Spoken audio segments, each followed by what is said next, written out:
Today I'm going to show you how to make pasta. For many years I shied away from making fresh pasta until a really special friend of mine showed me how easy it was. And the best part about it, simplicity means less ingredients. So we're talking some nice, triple O flour, some beautiful eggs, some semolina flour and some sea salt.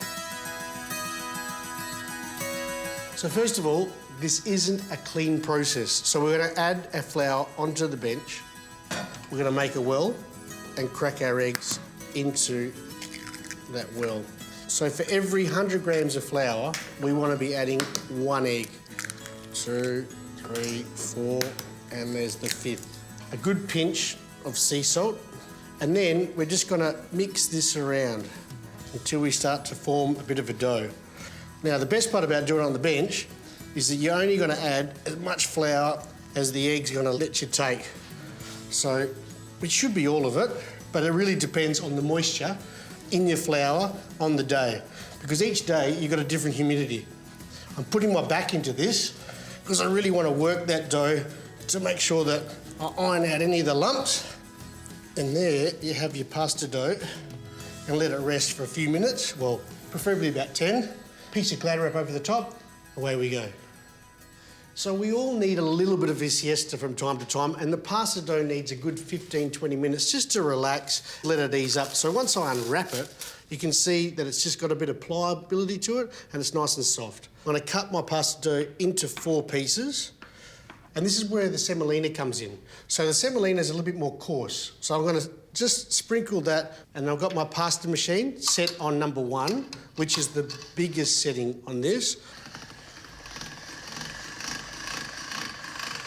Now what I want to do now is just work a little bit more of that semolina flour into it. So I'm just going to keep it on the same setting, and you'll find it becomes nice and silky smooth. And then we're going to change our setting to number 2. I'm going to be making stracciatella, which is rough cut pieces of pasta. As you can see, I'm just rolling this through on each one of the numbers, and I'm going to go to number 8. All right? Because I don't want it to be too thick and I don't want it to be too thin.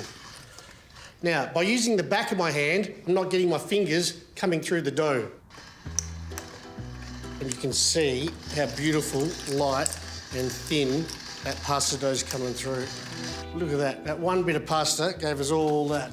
And I'm just going to cut rough cuts, little triangles, and they can be all different shapes and sizes. That's the best part about it. Sprinkle with my semolina, and then set them aside on the bench. So as you can see, I've got some nice little thin triangles, a few little rectangles. They're all odd shapes and sizes. And then you can stack them up on top of each other, sprinkle your semolina over the top, or a bit of greaseproof paper and your semolina. Set that aside, ready to boil your water to make your pasta.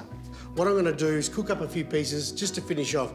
This pasta will go with any sauce. Tomato, pumpkin, sage, you name it, way to go. So what we're gonna do, we're gonna add a little bit of table salt, like a tablespoon, yeah. And then we're just gonna drop a few pieces into it, and it should take 20-30 seconds. That's how easy it is.